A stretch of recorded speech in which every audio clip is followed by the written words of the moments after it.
Hi friends, welcome to Kirupa collection. இன்றைக்கி கிருபா கலெக்ஷனில் cooking தான் பார்க்க போகிறோம். ஈஸியாக சிம்பிளாக ரொம்ப டேஸ்ட்டாக எப்படி ரசம் வைக்கணும்னு சொல்லி பார்க்க போகிறோம். ஓகேவா? ரசம் எல்லாத்துக்கும் ஆல்ரெடி வைக்க தெரியும். தெரியாதவங்க புதுசாக வைக்கிறவங்க இந்த மாதிரி மெத்தடில் நீங்கள் ட்ரை பண்ணி பாருங்கள். ரொம்ப டேஸ்ட்டாக இருக்கும். வாங்க வீடியோக்குள்ளே போகலாம். இது பாருங்கள். ஃபஸ்ட்டு மிக்ஸி ஜாரில் தேவையான அளவு, இப்போ தேவையான பொருட்கள் பாருங்களேன். மஞ்சத்தூள், சீரகம், மிளகு, கடுகு தாளிப்பதற்கு, பெருங்காயப்பொடி, வெள்ளைப்பூடு, ரசப்பூடு, ஓகேவா, 2 வத்தல், கருவேப்பிலை, மல்லி இலை, புளி தேவையான அளவு, ஓகேவா. இப்போ நம்ம எப்படி இது பண்ண போகிறோன்னு பாருங்கள். நான் என்னெல்லாம் போட்டு அரைக்கிறேன்னு பாருங்கள். ஃபஸ்ட்டு வத்தல் தாளிக்கிறதுக்கு, அது போக இங்கே இதில் இருக்கிற வெள்ளைப்பூடு, கருவேப்பிலை, கொத்தமல்லி இவ்வளோத்தையும் நான் சேர்த்துக்க போகிறேன். அது கூட சின்ன சீரகம் பாருங்க,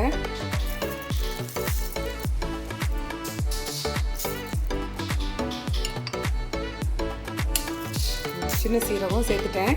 அது கூட மிளகு, இந்த மிளகு நான் சேர்த்துக்கிறேன். அவ்வளோதான்.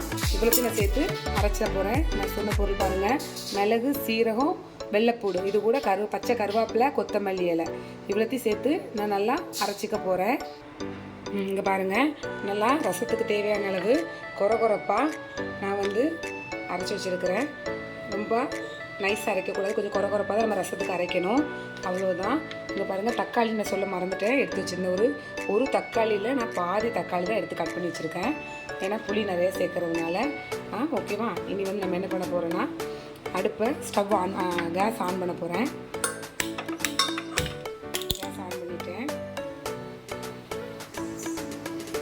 பாருங்கள், கடாய் வச்சாச்சு. நல்ல கடாய் சூடாயிடுச்சு.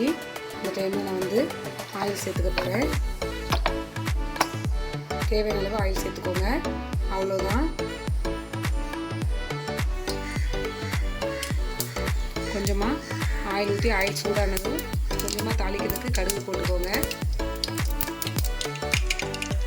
கடுகு நல்லா பொடிஞ்சிருச்சு. இப்போ தாளிக்கிறதுக்கு கருவேப்பிலையும் 2 வத்தல் நான் போட்டுக்கோங்க.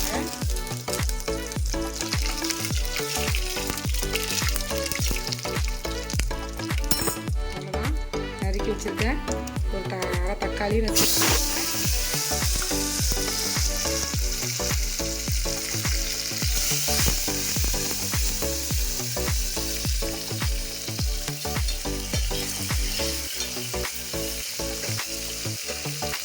நல்லா எண்ணெயில் நல்லா தக்காளியை வதக்கிக்கோங்க. இது கூட கொஞ்சமாக ஒரு சிட்டிகை மஞ்சத்தூள் சேர்த்துக்க போகிறேன். அவ்வளோதான். கொஞ்சமாக மஞ்சத்தூள், அது கூட கொஞ்சமாக பெருங்காயப்பொடி சேர்த்துக்க போகிறேன்.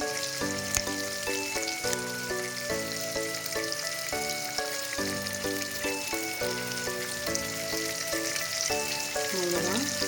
கொஞ்சம் மஞ்சத்தூள், கொஞ்சம் பெருங்காயப்பொடி.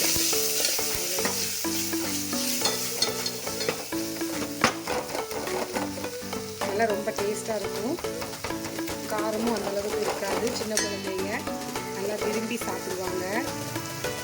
நல்லா ஜீரணம் ஆகும் நம்மளுக்கு. ரசம் ரெகுலராகவே டெய்லியுமே நாங்கள் வீட்டில் ரசம் செய்கிறோம் சொல்கிறவங்க, நீங்கள் செய்கிற மெத்தடில் ஒரு நாள் செஞ்சால் இந்த மாதிரி ஒரு மெத்தட் ஒரு நாள் செஞ்சு பாருங்கள். ரொம்ப சூப்பராக இருக்கும். அவ்வளோதான். நல்லா தக்காளி வெந்துருச்சு. இப்போ அரைச்சி வச்ச நம்மளோட ரசத்துக்கு தேவையான பொருட்களை சேர்த்துக்க போகிறேன்.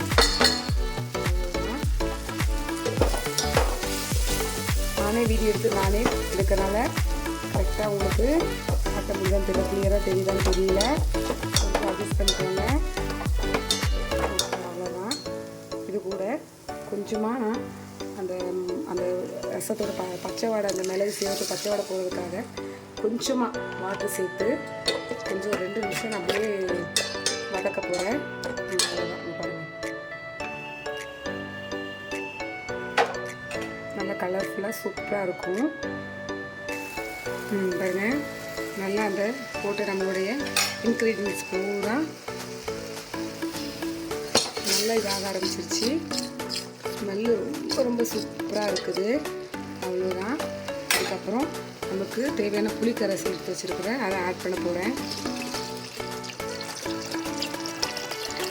உங்களுக்கு எவ்வளோ வேணுமோ அந்தளவுக்கு தண்ணி சேர்த்துக்கோங்க. ரசனாலே தண்ணியாக தான் இருக்கணும், கட்டி இருக்கக்கூடாது. இங்கே பாருங்க, அவ்வளோதான், சூப்பராக. இது கூட வேணும்னா தண்ணி சேர்த்துக்கோங்க. அவ்வளோதான். ரசம் வந்து ரொம்ப கொதிக்கக்கூடாது, நல்லா சூடாகி நல்லா நுர மேலே இது ஆகும்போது நம்ம ரசத்தை வந்து ஆஃப் பண்ணிடணும், இல்லது கடுக்க ஆரம்பிச்சிடும். இங்கே பாருங்கள், உப்பு நான் கல்லுப்பு சேர்த்து தேவையான அளவு இந்த டைமில் நம்ம கல்லுப்பு சேர்த்துக்கிறேன். உங்களுக்கு எந்த உப்பு இருக்கோ அந்த உப்பை சேர்த்துக்கோங்க. அவ்வளோதான். நல்லா சூடாச்சு, நல்லா தெரிஞ்சவங்களுக்கு கொஞ்சம் சூடானதுக்கப்புறம் அதை நல்லா கொதிக்க விடவே கூடாது, அதுக்கு அடுத்துரும்.